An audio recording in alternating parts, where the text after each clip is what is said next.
There you are, in all that low-level gear. Fool of a noob.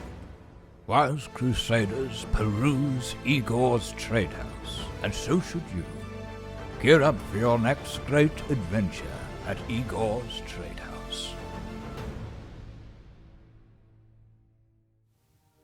Hey guys, before we get into the main part of this video, I wanted to let you know that my dog here, Duchess, she's only 3 years old, she's a Pekingese, and all of her life she's had some health problems. You can see there her nose is a little too small and she's had some issues with her back, but lately she's been having a lot worse health problems and she's been pretty much fighting for her life. So if you can spare a thought and if you believe in such things, if you can reserve a little space in your prayers for her, it would be much appreciated.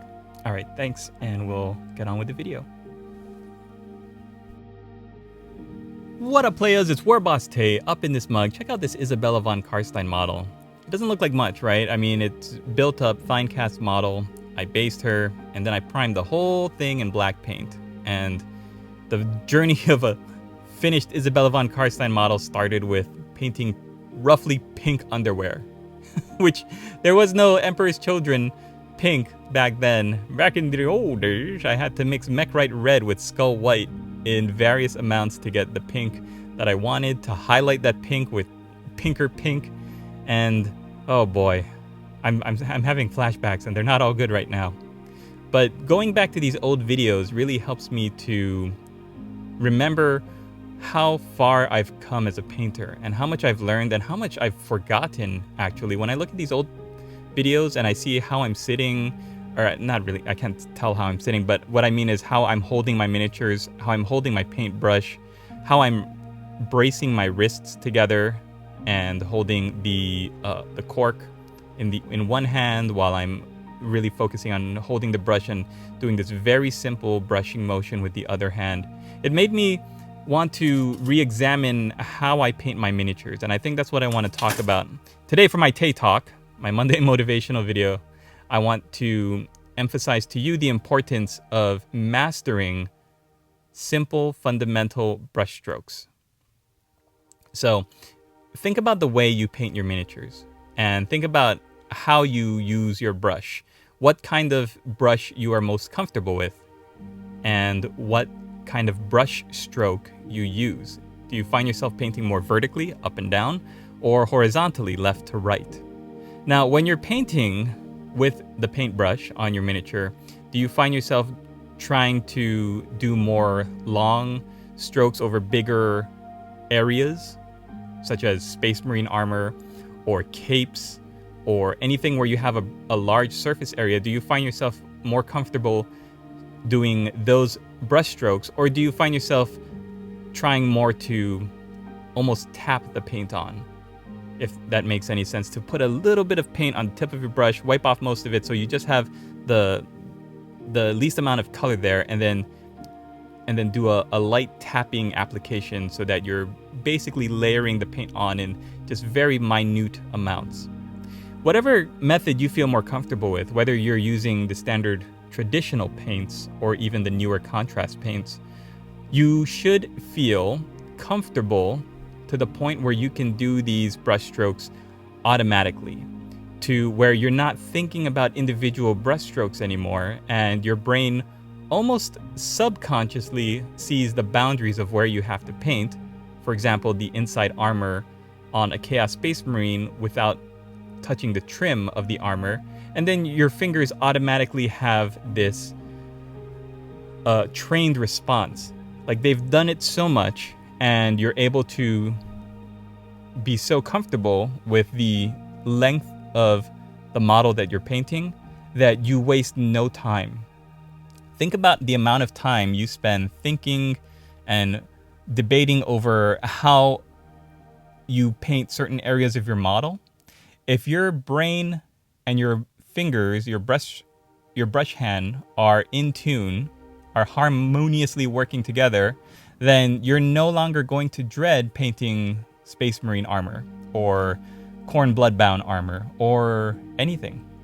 Any technique that you're afraid of, that you don't like to practice, if your brain can break it down, if you can break it down into simple, easy to manage chunks of very simple techniques that you can practice just doing the repetition with, then you no longer have to worry about getting your model from black primer to finishing touches. Isabella here looks very complicated and complex, and she is, because there are a lot of parts to her model.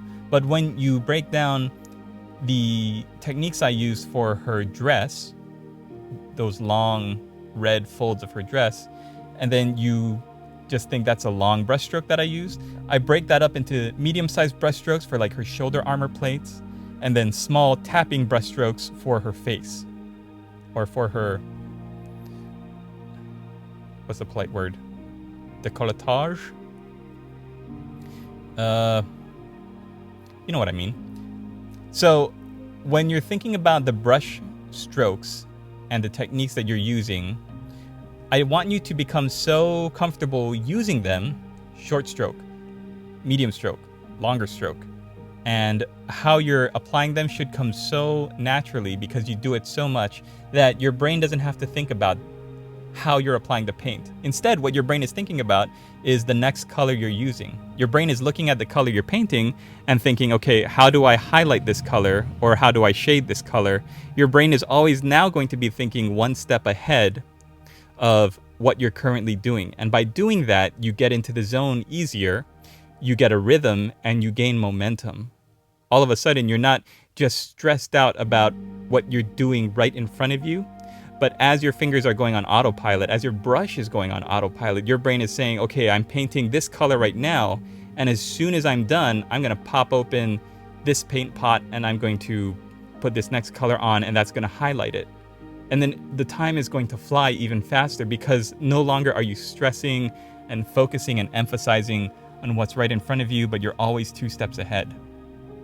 When you look at old, not even old, but maybe like new Kung Fu movies and Jackie Chan movies or Bruce Lee movies, and you see how fast they go, they're working so fast, their bodies, their instruments are going so fast, but their minds are going really quickly also. And as painters, we should be trying to achieve a level of workmanship that can be just as good as a martial arts master. So in other words, do like Daniel-san, wax on, wax off. Latest, players. What up, players? Gandalf the Grey, up in this mug. Support Warboss Tay Studios. For now, more than ever, Hobbiton is in desperate need of heroes. Heroes like Daniel Sprinkle, Scrag Fist, Brad 94H, Pigs, Dicey Guy, Harris Smith, Play It Painted, and Logan Swanson.